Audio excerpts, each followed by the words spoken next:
আল্লাহ নবী ইরশাদ ফরমান, লা তাবাগাজু ওয়ালা তাহাসাদু ওয়ালা তাদাবারু কুনু ইবাদাল্লাহ ইখওয়ানা। ও বান্দা, পরস্পর হিংসা বিদ্বেষ করো না, মারামারি কাটাকাটি ঝগড়া ঝাঁটি বিদ্বেষ করো না, পরস্পরে ভাই হয়ে যাও, ভাই হয়ে যাও। আহা, ভাই হয়ে যাও। আল্লাহ নবীর এই নির্দেশ সাহাবায়ে কেরাম কিভাবে পালন করেছিলেন, আল্লাহু আকবার। ইতিহাস সকলের জানা। মৃত্যুর সজ্জা, সামান্য সময় বাকি আছে, পানির খুব প্রয়োজন।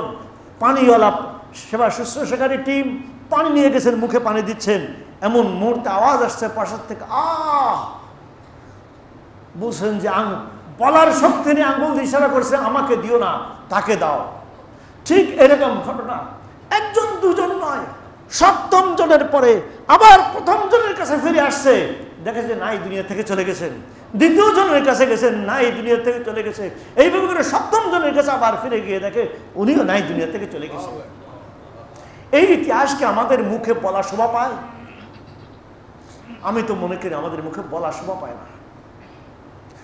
বলার মুখ নেই, শোনার কান নেই, বোঝার দিল নেই। বলার মুখও নেই, শোনার মতো সেই যোগ্য কানও নেই, বোঝার মতো সেই দিল নেই। নষ্ট হয়ে গেছে সব। কানও নষ্ট করে ফেলেছি, দিলের সেই বিবেক, দিলের কানও নষ্ট করে ফেলেছি, নেই কিছু। আল্লাহ মাফ করেন, আল্লাহ পাক বোঝার তৌফিক দান করেন।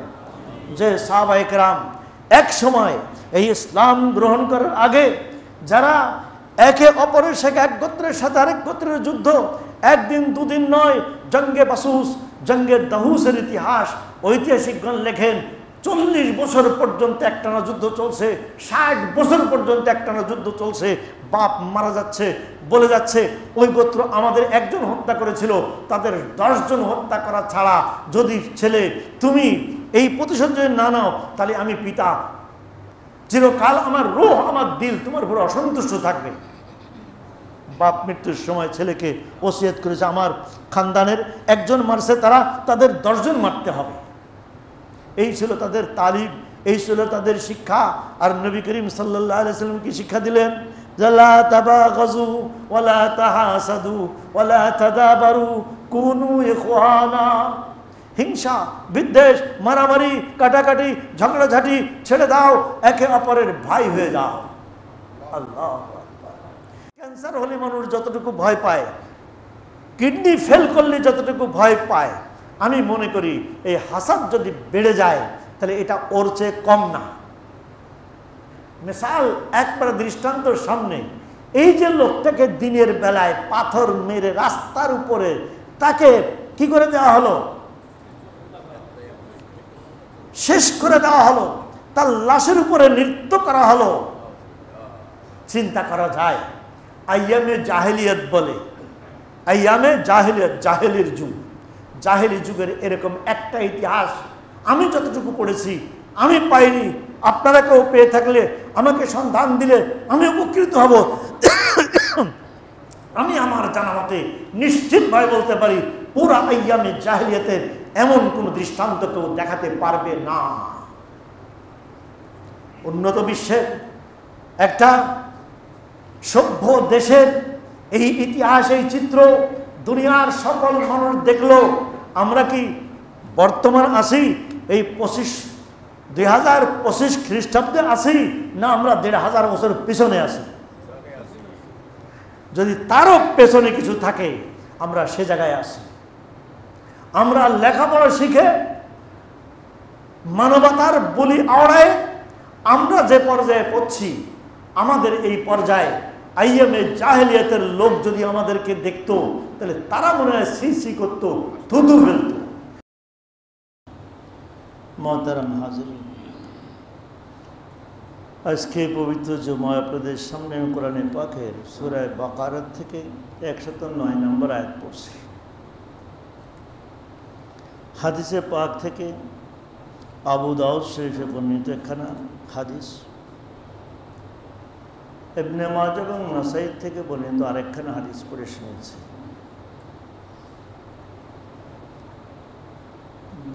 আজকের বয়ানের বিষয় হবে হাসাদ, হিংসা। এটার দ্বারা কি সুফল অর্জন হয় না কুফল হয়? শরীয়তে এটার হুকুম কি এই সম্পর্কিত আমার জানা মতে কোরআনে পাকে 3খানা হাদিস আছে, 3খানা আয়াত আছে। কোরআনে পাকে 3খানা আয়াত, হাদিস আছে অসংখ্য। আমি 3খানা হাদিস নোট করে নিয়ে এসেছি আপনাদেরকে বলার জন্য। আল্লাহ পাক আমাদেরকে এই কথাগুলি সঠিকভাবে বলে শুনে বুঝে আমল করার তৌফিক দান করুন, যেন আমার বলা পর্যন্তই সার্থক না হয়, আমার নিজেরও যেন আমলের তৌফিক হয়, আপনাদের শোনাই যেন শেষ না হয়, যেন আমল করার তৌফিক হয়। যদি বলে এবং শুনে উভয় পক্ষ আমলে উঠতে পারি, তাহলেই হবে এই জানা বলা শোনার সার্থকতা। অন্যথায় এটা হাওয়া, এর এমন কোনো বেশি দাম নেই। হ্যাঁ, জানা এবং শোনার ভিতরে একটা সব আছে, ওই সবটা পাওয়া যাবে, কিন্তু এর পরিপূর্ণ কার্যকারিতা পাওয়া যাবে না। একটা হলো হাসাদ, আরবিতে বলে হাসাদ, আরেকটার কাছাকাছি শব্দ আছে গৃহ্যতা। বাংলাতে আমরা বলি হিংসা বিদ্বেষ, আর একটু ঈর্ষা। হিংসা বিদ্বেষ যেটা, প্রতিহিংসা, এটি কেমন? আল্লাহু আকবার। কিভাবে বুঝাবো, কোন ভাষায় বুঝাবো, বলার ভাষা নেই। শরীরের ভিতরে বিভিন্ন রকম রোগ আছে, এই রোগগুলিকে আমরা বুঝি। কোন রোগটা কোন ক্যাটাগরির, কোন স্তরের, তার চিকিৎসা কিভাবে নিতে হবে, কোন ধরনের ডাক্তারের কাছে নিতে হবে, কোন দেশে গিয়ে নিতে হবে, এটা আমরা শিক্ষিত হই অশিক্ষিত হই আমাদের মোটামুটি একটা ভালো ধারণা আছে। কি বলেন, ঠিক কিনা? কেউ যদি হার্টের পেশেন্ট হয়, রুগী হয়, সে কি নিউরোসায়েন্সে যাবে? ব্রেন সমস্যা, সে কি হার্ট ফাউন্ডেশনে যাবে? গেলেও তাকে ভর্তি করানো হবে না, কেন সে জায়গার রুগী না। আল্লাহু আল্লাহ। সাধারণ ঠান্ডা, সর্দি, জ্বর, নিউমোনিয়া, এগুলির থেকে নিয়ে কঠিন থেকে কঠিন, জটিল থেকে জটিলতম রোগ, দুরারোগ্য যে সকল ব্যাধি আছে, সেগুলির নাম এবং তার প্রতিকার। কিছু কিছু রোগ আছে তার কোনো প্রতিকার নেই, শুধু তার পিছনে টাকা খরচ করা আছে। কি বলেন, ঠিক কিনা? এইটা যেমন শারীরিক রোগ, যেমন একবারে সাধারণ থেকে সাধারণ রোগ থেকে নিয়ে একেবারে মারাত্মক মারাত্মক ব্যাধি আছে। আত্মা, দিল, কলব, মনেরও এরকম ব্যাধি আছে, সাধারণ থেকে সাধারণ নিয়ে একেবারে সর্বোচ্চ পর্যায়ের ব্যাধি, যার চিকিৎসা না নিলে, সময় থাকতে যদি চিকিৎসা নেওয়া হয়, কিছু কিছু রোগ আছে মারাত্মক রোগ, মারাত্মক রূপ ধারণ করার আগ পর্যন্ত যার চিকিৎসা নেওয়া হয় সেটা প্রতিকার সম্ভব। যেমন আপনারা সকলে একটা রোগের কথা জানেন, জলাতঙ্ক রোগ। পাগলা কুকুরে কাটলে যাকে কাটে তার ভিতরে জলাতঙ্ক রোগ হয়। জলাতঙ্ক রোগ যদি একবার শরীরে প্রকাশ পেয়ে যায়, তার কিন্তু মৃত্যু ছাড়া আর কোনো উপায় নেই। এমনকি তাকে মৃত্যুর ইঞ্জেকশন দিয়ে মেরে ফেলা হয়। এই দেশের হসপিটালের ঘটনা আমি জানি। বাপ নিজে পাশে থেকে ছেলেকে এরকম বিষ প্রয়োগ করে মারতে বাধ্য হয়েছে। কিন্তু এই রোগটা প্রকাশ পাওয়ার আগে তার প্রতিষেধক আছে নিশ্চয়ই। আমি যতটুকু জানি আপনারা এর চেয়ে অনেক বেশি ভালো জানেন। ঠিক বলছো তো মনে হয়? আল্লাহ মাফ ফরমা, আল্লাহ মাফ ফরমা, আল্লাহ হেফাজত ফরমা। ঠিক তদ্রূপভাবে আত্মার ব্যাধি আছে। ছোটখাটো গুনাহ করা, গুনার প্রতি আকৃষ্ট হওয়া, ভেতরে ভিতরে শিরক ও কুফর বিদআত লালন করা, এগুলি আত্মার ব্যাধি। আরেকটা আত্মার ব্যাধি আছে, যেটা সহসা প্রকাশ পায় না, প্রকাশ্যে দেখা যায় না, কিন্তু আছে সকলের ভিতরে। আমি সহ শ্রোতাবৃন্দ, আপনারা যারা আছেন, এই দেশের আপামর জনতা, পুরা দুনিয়ার সকল মানুষের ভিতরে কমবেশ এই ব্যাধি আছে। কারো ভিতরে এটা মারাত্মক রূপ ধারণ করে, জলাতঙ্ক রোগ, যেমন একবারে লাস্ট স্টেজে যদি পৌঁছে যায় তার চিকিৎসা নেই। এই ব্যাধিও আজ এই সমাজের ভিতরে সাধারণ থেকে সাধারণ মানুষ থেকে নিয়ে দেশের সর্বোচ্চ পর্যায়ের সকল মানুষের ভিতরে এই রোগ প্রায় জলাতঙ্ক রোগের মতো ছড়ায় গেছে। আল্লাহ মাফ করেন, আমি বুঝাতে পারতেছি কিনা, আপনারা নিতে পারতেছেন কিনা আমি জানি না। আমার তো মনে হয় আমরা যারা মসজিদে আসি, মসজিদে কোন কাতারে কে বসবো, কোথায় কে বসবো, এই বসার ভিতরে আমাদের ভিতরে হিংসা কাজ করে। আমি ঠিক বলছি কিনা জানি না, কষ্ট পাচ্ছেন কিনা আমার কথায় আমি জানি না। শুধু রাজনৈতিক প্রতিহিংসা, তাদেরকে হিংসুক বলি। আমি আর আপনি নামাজ পড়াই, নামাজ পড়ি, আমাদের ভিতরে হিংসা বিদ্বেষ। মসজিদের মতো পবিত্র জায়গায় এসে বসা নিয়েও কে কার কাছে বসবে, কে কোন কাতারে বসবে, কার লেবাস কেমন, কার তার দাড়ি কেমন, কার আমল কেমন, এটাও আমরা বিবেচনা করি। মুখে না হলেও আচরণে প্রকাশ পায়, পায় কিনা? এটাকে আমরা রোগ মনে করি না। আমি তো মনে করি আমাকে যদি ওই পর্যায়ে নিয়ে যাওয়া হয়, আমি হয়তো বর্তমান যারা আছে, যারা মানুষকে দিনে দুপুরে,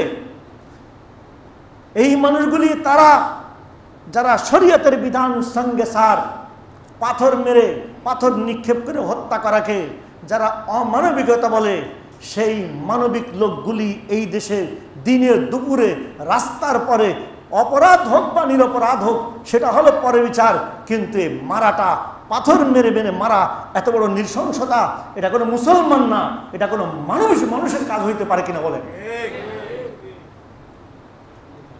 উৎপত্তি কোথা থেকে? উৎপত্তি একদিনে হয়নি, ওই জায়গায় ওই মানুষটা একদিন পৌঁছেনি, এই জায়গার থেকে শুরু। আপনার আমার ফ্যামিলির ভিতরে, ছেলে মেয়েদের ভিতরে হিংসা বিদ্বেষ কাজ করে, যখন লালন পালন হয় তখনও ঘরের ভিতরে এই বিষয়গুলি চলতে থাকে। এই বিষয়গুলিকে যথাযথভাবে পিতামাতার উচিত এটাকে হ্যান্ডেলিং করা, এটাকে শুরুর থেকে তাদের ভিতরে সেই বোধ উদয় করে দেওয়া, শিক্ষা প্রতিষ্ঠানগুলিতে এর আলোচনা হওয়া, ওয়াজের মজবতে এগুলির আলোচনা হওয়া, জুমার খুতবার ভিতরে এগুলি আলোচনা হওয়া, এগুলির পুরা প্র্যাকটিস আপনার আমার ব্যক্তি জীবনে, পারিবারিক জীবনে, সামাজিক জীবনে, রাষ্ট্রীয় জীবনে প্রত্যেক ক্ষেত্রে এর প্রতিফলন হওয়া চাই। কিন্তু দুঃখজনক, এটার বিষয়ে আমরা খুব বেশি গুরুত্ব দিতে পারি না,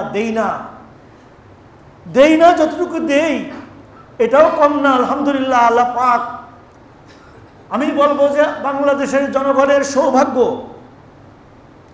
এই দেশে যত দিনই আলোচনা হয় আপনি জেনে দেখেন, আমার জানা মতে পৃথিবীতে আমি যতটুকু অল্প বেশি জানি, অল্প বিস্তার যতটুকু জানি, সারা দুনিয়ার কোনো ইসলামী রাষ্ট্রে এত দিনই আলোচনা আর কোনো জায়গায় হয় বলে আমার অন্তত জানা নেই। ঠিক বললাম কি না জানি না, দুনিয়া আমি দেখিনি, কিন্তু যতটুকু আমি জানি ইসলামী দেশগুলি সম্পর্কে আমি যতটুকু জানি, সেই জানার উপরে ভিত্তি করে বলছি, আমার এই ক্ষুদ্র জ্ঞানের পরিধির থেকে বলছি যে যতটুকু আলোচনা এই বাংলাদেশে যে পরিমাণ আলেম ওলামা, যত মাসাজিদ, আলহামদুলিল্লাহ, যত খতিব, যত বক্তা, যত ইসলামী স্কলার, আলহামদুলিল্লাহ সুম্মা আলহামদুলিল্লাহ, মাঠে ময়দানে মুখে বলে লেখনীর মাধ্যমে যত প্রচার প্রসার হচ্ছে, এতটা মনে হয় আর কোনো দেশে আছে কি না সন্দেহ। অন্তত আমভাবে মাঠে ময়দানে বয়ান বক্তব্যের যে পরিবেশ আমাদের দেশে, অন্য কোনো দেশে নাই।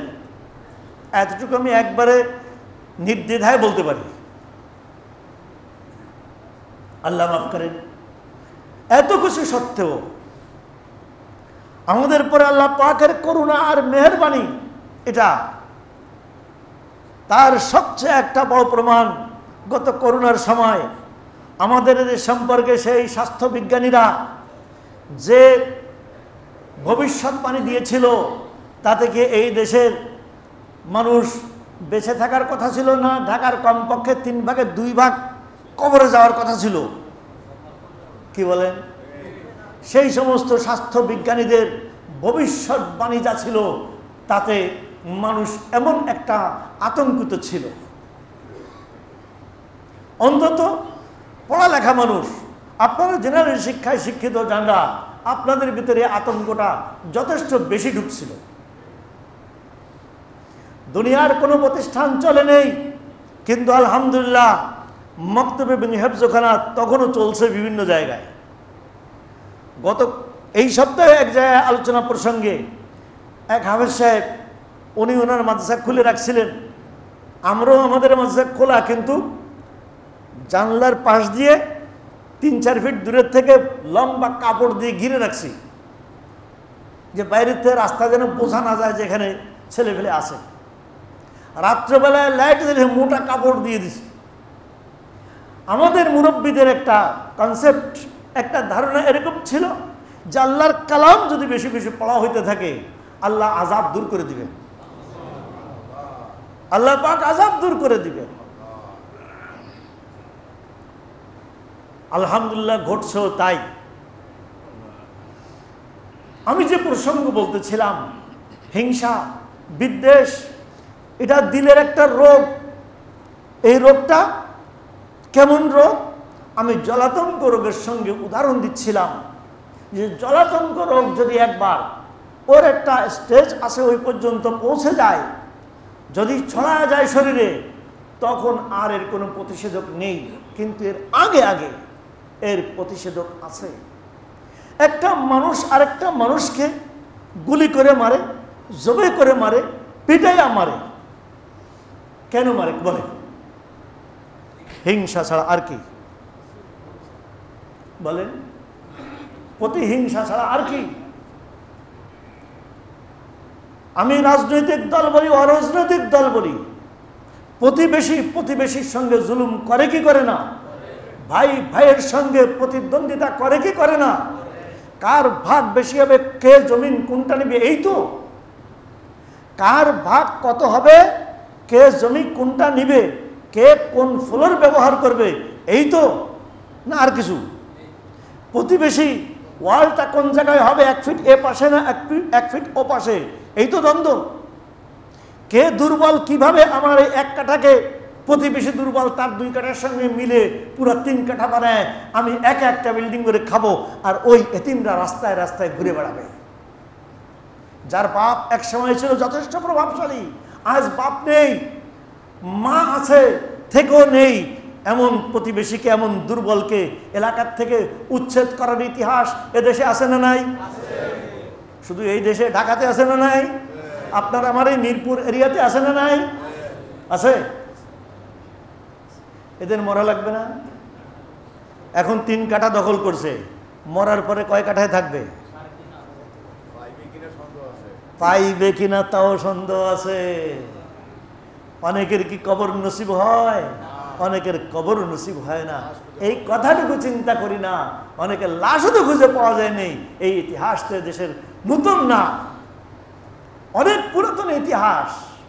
আল্লাহ মাফ করেন, আল্লাহ হেফাজত করেন, আল্লাহ পাক বোঝার তৌফিক দান করেন। আমি যদি বোঝাতে পেরে থাকি, হিংসা, হিংসা, প্রতিহিংসা, জিঘাংসা, যত শব্দই বলি না কেন, আল্লাহ পাকের শব্দ একটা, হাসাদ, হিংসা। হিংসা করো না। আল্লাহর নবী বলেন, কুনু ইখওয়ানা। আল্লাহ নবী ইরশাদ ফরমান, লা তাবাগাজু ওয়ালা তাহাসাদু ওয়ালা তাদাবারু কুনু ইবাদাল্লাহ ইখওয়ানা। ও বান্দা, পরস্পর হিংসা বিদ্বেষ করো না, মারামারি, কাটাকাটি, ঝগড়াঝাটি বিদ্বেষ করো না, পরস্পরে ভাই হয়ে যাও, ভাই হয়ে যাও। আহা, ভাই হয়ে যাও। আল্লাহর নবীর এই নির্দেশ সাহাবায়ে কেরাম কিভাবে পালন করেছিলেন, আল্লাহু আকবার। ইতিহাস সকলের জানা। মৃত্যু সজ্জা, সামান্য সময় বাকি আছে, পানির খুব প্রয়োজন। পানিওয়ালা সেবা শুশ্রূষাকারী টিম পানি নিয়ে গেছেন, মুখে পানি দিচ্ছেন, এমন মুহূর্তে আওয়াজ আসছে পাশের থেকে, বুঝছেন যে বলার শক্তি নিয়ে আঙ্গুল দিয়ে ইশারা করছে, আমাকে দিও না, তাকে দাও। ঠিক এরকম ঘটনা, একজন দুজন নয়, সপ্তম জনের পরে আবার প্রথম জনের কাছে ফিরে আসছে, দেখে যে নাই, দুনিয়া থেকে চলে গেছেন। দ্বিতীয় জনের কাছে গেছেন, নাই, দুনিয়া থেকে চলে গেছে। এইভাবে করে সপ্তম জনের কাছে আবার ফিরে গিয়ে দেখে উনিও নাই, দুনিয়া থেকে চলে গেছেন। এই ইতিহাসকে আমাদের মুখে বলা শোভা পায়? আমি তো মনে করি আমাদের মুখে বলা শোভা পায় না। বলার মুখ নেই, শোনার কান নেই, বোঝার দিল নেই। বলার মুখও নেই, শোনার মতো সেই যোগ্য কানও নেই, বোঝার মতো সেই দিল নেই। নষ্ট হয়ে গেছে সব। কানও নষ্ট করে ফেলেছি, দিলের সেই বিবেক, দিলের কানও নষ্ট করে ফেলেছি, নেই কিছু। আল্লাহ মাফ করেন, আল্লাহ পাক বোঝার তৌফিক দান করেন।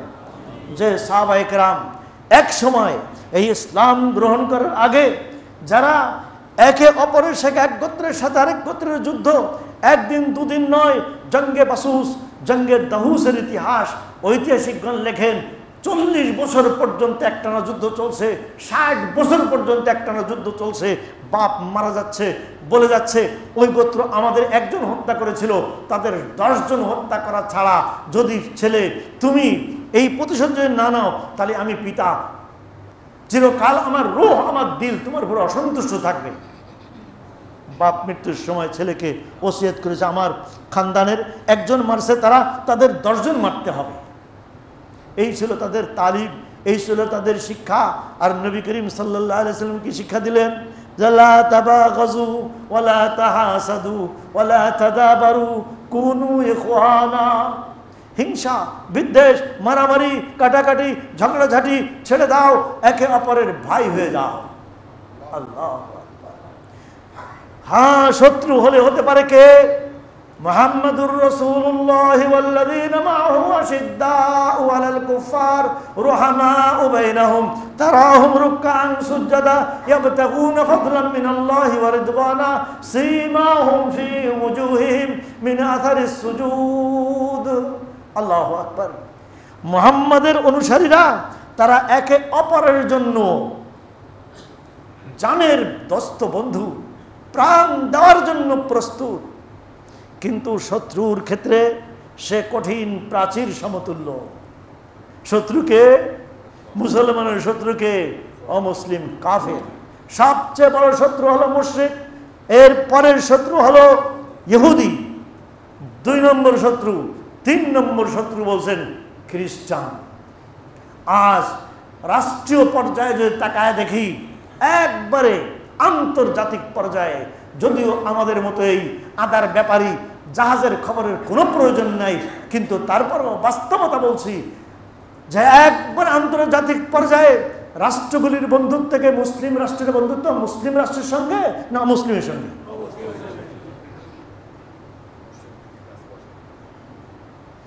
আজ আমাদের আলেমের সম্পর্কে কি আন্তরিকতা আলেমের সঙ্গে? না, একেবারে ব্যক্তি পর্যায় থেকে যার যার হিসেবে গুনে নেই যে আমার আন্তরিকতা কার সাথে এবং কি উদ্দেশ্যে, সেটাকে দিনের উদ্দেশ্যে না দুনিয়ার উদ্দেশ্যে। আল্লাহ মাফ করে, আল্লাহ পাক বোঝার তৌফিক ইনায়াত ফরমান। এই মারাত্মক ব্যাধি, মারাত্মক ব্যাধি, এই ব্যাধির থেকে বাঁচার যদি চেষ্টা না হয়, তাহলে আপনি আর আমি সুন্দর সংসারও গড়বে না, সুন্দর সমাজও কোনোদিন গড়বে না, সুন্দর দেশও আমরা আশা করতে পারি না, সুন্দর জাতির আশা করতে পারি না। এটা আমার এই ক্ষুদ্র জ্ঞানের সাধারণ বিবেচনা বলছি। ভুল হলে আল্লাহ মাফ করেন, আপনাদের কাছেও ক্ষমা প্রার্থী। তবে আমার এই ক্ষুদ্র জ্ঞানে, আমার এই অল্প এলেমে, অল্প জ্ঞানে, স্বল্প অভিজ্ঞতায় আর পুরাতন যুগের সব ইতিহাস অল্প বিস্তার যা মোতালা আর স্টাডি করার সুযোগ হয়েছে তার আলোকে আমি নির্দ্বিধায় বলতে পারি, নিঃসংকোচে বলতে পারি, একবারে দৃঢ়তার সাথে বলতে পারি যে এইটা যতদিন পর্যন্ত দূর না হবে, হিংসা বিদ্বেষ প্রতিহিংসা জিঘাংসা যতদিন পর্যন্ত এই সমাজ থেকে দূরীভূত না হবে, সুন্দর সমাজ, সুন্দর রাষ্ট্র, সুন্দর দেশ আমরা আশা করতে পারি না। কিন্তু আজ এই রোগ কি শুধু প্রতিদ্বন্দ্বী দলের সাথে না নিজেদের ভিতরও? যার যার দলের ভিতরে পথ কার কোনটা হবে এই নিয়ে। আর এটা শুধু আমি দলের কথা বলছি তাই না, এটা সর্বক্ষেত্রে ছোট ছোট প্রতিষ্ঠানের প্রিন্সিপাল কে হবে, ভাইস প্রিন্সিপাল কে হবে, সাধারণ শিক্ষক কে হবে, সেখানেও ঠেলাঠেলি, কমিটির প্রধান কে হবে, সভাপতি কে হবে, সেক্রেটারি কে হবে, আরো পদবীর নাশ কে কোনটা হবে, এখানে ওই ঠেলাঠেলি গুতাগুতি আছে না নাই, লভিং আছে না নাই, সব জায়গায় আছে। জেসম দাগ দাগ সুদা পুম্বা খোঁজা খোঁজা বেনেহি, এই ঘটনা আপনাদেরকে বহুবার বলছি। এক মুজাহিদ ফি সাবিলিল্লাহ, আল্লাহর রাস্তায় জাহাদে গিয়ে সমস্ত শরীর ক্ষত বিক্ষত পড়ে আছে। সেবা শুশ্রূষাটা যে টিম কি বলে, নার্সরা গেছে তাকে সেবা দিতে, যখন তার গায়ে পট্টি বাঁধতে গেছে অন্তিম মুহূর্ত একটু মুস্কি হেসে বলছে, দাগ জেসম দাগ দাগ সুদা পুম্বা খোঁজা খোঁজা বেনেহি। আরে আমার শরীর ব্যান্ডেজ করতে আসছো, ব্যান্ডেজ করতে হলে কোনো জায়গায় ব্যান্ডেজ তার পাশে কিছু জায়গা তো থাকতে হয়, ভালো থাকতে হয়, আমার ব্যান্ডেজটা লাগাবে কোথায়? আমার সময় শেষ, চলো আমি যাইতেছি। একটু পরেই মারা গেছেন। এই দুই কথাই ছিল তার আখেরি কথা, একটু মুস্কি হাসি। আরে সুবহানাল্লাহ, আমারও মনে হয় আজ ইসলাম ধুকে ধুকে কাতরায় কাতরায় আজ চিৎকার করে কথা বলছে যে ও বক্তা, তুই ওয়াজ করবি, বয়ান করবি তো কোন বিষয় করবি, মানুষ কোন কোন রোগে আক্রান্ত না। আজ যেমন নাকি আমি গত 2 দিন আগে আমার ওই ভাইয়ের সঙ্গে আমি নিজে একটু হার্টের রুগীতে এক হার্ট স্পেশালিস্টের কাছে দেখা করতে গেছি। আরে মানুষ দেখে কে, এমন চিপা চাপা রাস্তা, বারডেমে ওই স্টেশন থেকে উঠে কোথায় কোথায় উনি নিয়ে গেলেন, আমি চিনে বের হয়ে আসতে পারতাম উনি সাথে না থাকলে, কিন্তু রুগীতে ভরপুর। তো এক জায়গায় দুজনে বসাই বললেন যে ভাই হাসপাতালে আসছি, মনে হয় বাসে যখন চলি তখন মনে হয় ভিড়, সব মনে হয় বাসে, ট্রেনে উঠলে মনে হয় সব মানুষ মনে হয় ট্রেনে, হসপিটাল আসছে মনে হয় যে মানুষ তো সব হসপিটালে, কোনো হসপিটাল খালি আছে বলে মনে হয় আপনার কাছে? কালকে এক জায়গায় গেছি, একবারে চিপা রোড, সুন্দর করে সেখানে ডায়াগনস্টিক সেন্টার খোলা হচ্ছে, সেখানে গাড়ি ঢুকবে না, রিক্সা। তাই মনে মনে চিন্তা করতেছিলাম যে এই জায়গায় এত ব্যয়বহুল কি খুলতেছে, যে সুন্দর করে ফার্নিচার ডেকোরেশন করতেছে, প্রচুর খরচ নিশ্চয়ই হবে। যাওয়ার সময় একবার দেখলাম, যাওয়ার সময় চিন্তা করতে করতে গেলাম যে এরকম জায়গায় ডায়াগনস্টিক সেন্টার এত ভেতরে। আসার সময় আবার তাকাচ্ছিলাম, আর তখন মনে পড়লো আমার গত 2 দিন আগের ঘটনা, যে না এই এলাকার মানুষও তো যথেষ্ট রুগী, তারা হয়তো দূরে যায়, এবার সুবিধা হবে, তাদের আর দূরে যাওয়া লাগবে না। কি বলেন, এরকম ডায়াগনস্টিক সেন্টার বা ছোটোখাটো হসপিটাল যেখানে যা খোলা হচ্ছে, রুগী আছে না নাই, সেবা হোক চাই না হোক, সেবার নামে গলা কাটা হোক আর পেট কাটা হোক বা কবরে পৌঁছানো হোক, আজিমপুরে পৌঁছানো হোক, যা কিছু, অথবা টাকা কামানো হোক। ভাই ডাক্তার সাহেবান থাকলে নারাজ হবেন না, আপনাদের সেক্টরে বহুত ভালো মানুষ আছে, কিন্তু কিছু মানুষ এমন আছে না নাই, এই যা বলতেছি এও কিছু আছে না নাই, এটাও সমাজের বাস্তবতা। আল্লাহ পাক মাফ করেন। আমি মনে করি ডাক্তারি বিজ্ঞানের চেয়ে যারা ডাক্তার ভাইয়েরা আপনাদের সেবাকে আমি মনে করি দুনিয়ার সবচেয়ে বড় মানব সেবা। একজন ডাক্তার, খুব ভালো ডাক্তার, নাম বললে অনেকে চিনবেন, নাম বলবো না, উনি ডাক্তারি ছেড়ে দিয়ে অন্য পেশায় যেতে চাচ্ছিলেন, যে দিনের খেদমত করবেন, উনি মাদ্রাসা করবেন, তবলিগে যাবেন, এরকম। তা আমি ওনাকে বললাম যে আপনি এটা কি আপনি সেবা মনে করেন না, মানব সেবা মনে করেন না? আপনার ভিজিট তো, আপনার যে স্ট্যাটাস তাতে আপনার ভিজিট হচ্ছে 2000 টাকা, আপনি নেন 1012 টাকা। এই যে 1100 টাকা মাফ করে দেন, অনেকের থেকে নেন না, এটাকে আপনি সেবা মনে করেন না কেন? যে রুগীটা অন্য ডাক্তারের কাছে গেলে ওকে 20,000 টাকার টেস্ট দিত, 2,000 টাকা ভিজিট নিত, 20,000 টাকার টেস্ট দিত, 10,000 টাকা ও পাইতো, রুগী তো বুঝতো না। ও কষ্ট ক্লেশ করে ঋণ করে সুদে টাকা এনে ও বাঁচার জন্য, সুস্থতার জন্য 20,000 টাকা কী করে তো টেস্ট করাইতো। এরকম ঘটনা আছে না নাই? কিছু ডাক্তার এমনও টেস্ট দেয় কিনা। আমি বললাম যে আপনি এই ধরনের আলতু ফালতু পয়সা কামানোর জন্য টেস্ট দেন না, পারতপক্ষে টেস্ট দেন না। যখন দেখেন যে আর কুলাতে পারেন না তখন রুগীকে আপনি টেস্ট দেন। এটাকে আপনি খেদমত মনে করেন না কেন? ওই রুগীটা অল্প পয়সায় বেঁচে গেল, ও সামান্য আয়, ও যে সুস্থ হয়ে গেল। আপনারও সুস্থ তো আল্লাহ করেন, আপনি করতে পারেন না, কিন্তু আপনি যে তাকে একটু সেবা দিলেন, আপনি এটাকে সেবা মনে করেন না কেন? শুধু কোরআন পড়ালে কি হয়? সওয়াব হয়, এই কাজে সওয়াব হয় না? তো ওনাকে আমি একটু জোরের সাথে বললাম, যেহেতু ওনার আব্বা আমার সঙ্গে খুব উঠা বসা ছিল, যদি ওনার আব্বা বয়সে আমার সিনিয়র ছিল কিন্তু খুব উঠা বসা ছিল, এই হিসেবে ছেলেকে আমি একটু জোর করেই বললাম। ছেলে আমার কাছাকাছি বয়স, আমার অবশ্য জুনিয়র।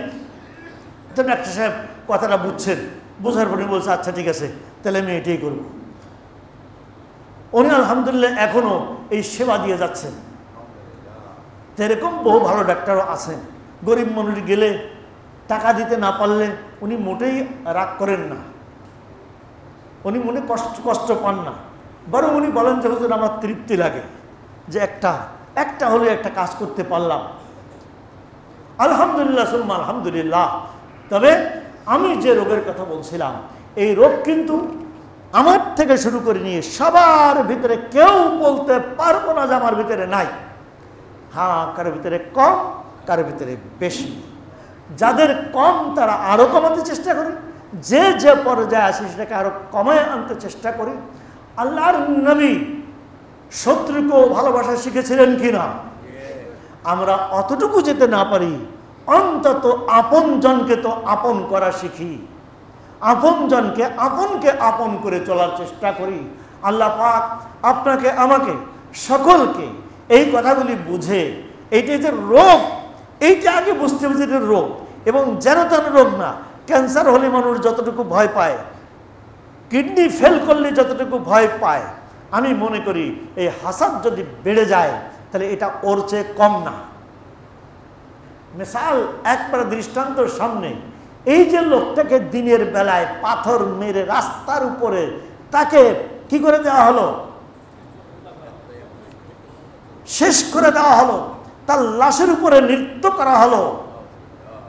চিন্তা করা যায়, আইয়ামে জাহেলিয়ত বলে, আইয়ামে জাহেলিয়ত, জাহেলির যুগ, জাহেলি যুগের এরকম একটা ইতিহাস আমি যতটুকু পড়েছি আমি পাইনি। আপনারা কেউ পেয়ে থাকলে আমাকে সন্ধান দিলে আমি উপকৃত হব। আমি আমার জানা মতে নিশ্চিতভাবে বলতে পারি, পুরা আইয়ামে জাহেলিয়তের এমন কোন দৃষ্টান্ত কেউ দেখাতে পারবে না। উন্নত বিশ্বের একটা সভ্য দেশের এই ইতিহাস, এই চিত্র দুনিয়ার সকল মানুষ দেখলো। আমরা কি বর্তমান আছি এই 2025 খ্রিস্টাব্দে আছি, না আমরা 1500 বছর পিছনে আছি? যদি তারও পেছনে কিছু থাকে আমরা সে জায়গায় আছি। আমরা লেখাপড়া শিখে মানবতার বলি আওড়ায় আমরা যে পর্যায়ে পড়ছি, আমাদের এই পর্যায়ে আইয়ামে জাহেলিয়াতের লোক যদি আমাদেরকে দেখতো তাহলে তারা মনে হয় সি করতো, থুতু ফেলতো। যেমন আমি অধীন শয়তানের ঘটনা বলতেছিলাম, কিসের জুমায় না তাফসীরের সময় মনে হয় শয়তানের ঘটনা বলছিলাম। শয়তান একজনকে প্রোপাগান্ডা করে লয়ে গেছে জঙ্গলে, পাহাড়ে, পর্বতে, সারাদিন ঘুরছে, নামাজের রক্ত আসলে তাকে বাহানা করায় নামাজ শেষ তরফ করাইছে, নামাজ ছুটাইছে। রাত্রবেলায় এসার পরে শয়তান চলে যাচ্ছে। তুমি কোথায় যাও? বলে আমি ভাই তোমার সঙ্গে থাকবো না, ভয় পেতেছি। কিসের ভয়? বলে আমি মাত্র আল্লাহকে একটা সেজদা দিছিলাম না, সেই জন্যই আল্লাহ পাক আমাকে বলছেন যে ফাখরুজ মিনহা ফাইন্নাকা রাজিম, যা এখান থেকে বের হয়ে যা, তুই আমার মরদুদ, আমার অসন্তুষ্টি তোর উপরে, লানত আর অভিশাপ তোর উপরে। আর তুমি আজকে সারাদিনে 17 রাকাত নামাজ ছিল, 17 দুগুণে 34টা সেজদা দাওনি। আল্লাহ না জানে তোমার উপরে রাত্রে যেন কোন মুসিবত আসে, আমি থাকলে না তোমার এই আগুনিয়ে পুড়ে মরি, কাজে আমি তোমার সাথে ঘুমাবো না, আমি দূরে যাচ্ছি। ঘটনা তো মজা, শুনতে হাসি লাগছে, বাস্তবতাটা বুঝছি নাকি? কোথায় আছি, কোথায় আছি, কি করতেছি, জীবনে কত সিজদা দেয়নি, কত ওয়াক্ত পড়িনি। আল্লাহ পাক রহমানুর রহিম বিধায় ধরেন না। যদি আপনার আমার মতো এই প্রবণতা আল্লাহ পাকের ভিতরে হতো, তাহলে গড়ে কবে ঘাড়টা মটকায় দিতেন। সময় লাগে নাকি? সময় লাগে। আল্লাহ, আমি ওদিন বাথরুমে ঢুকছি, কাপড়টা রাখতে গেছি, হঠাৎ করে ডাইন পাশে এই জায়গার ভিতরে একটু কষ্ট করে উঠছে। গোসল করছি, গোসল করে লুঙ্গি লাগাতে গেলে লুঙ্গি ভালোভাবে দিতে পারতেছি, এই হাতে কাজ করতেছে না। আজ 4-5 দিনে আমি এই সমস্যায় আছি, ওষুধ খাইতেছি, ডাক্তারের কাছে গেছি, থেরাপি দেওয়া লাগবে, সময় পাইতেছি না। তো এই এখানে না করলে, এখানে করে উঠলে শেষ, এখানে করে উঠলে শেষ।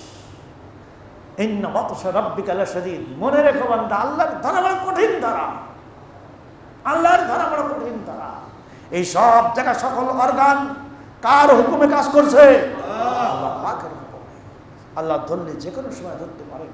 খবরদার, খবরদার, আল্লাহ পাক হেফাজত করেন আমাকেও, আপনাদেরকেও, পুরা দেশবাসীকে, পুরা উম্মতে মুসলিমাকে এই হাসাদ নামক এই মহামারীর থেকে, এই দুরারোগ্য ব্যাধির থেকে আপনাকে, আমাকে, সকলকে, পুরা জাতিকে, পুরা উম্মতকে হেফাজত করেন। আমিন। ওয়া আখিরু দাওয়ানা আলহামদুলিল্লাহি রাব্বিল আলামিন।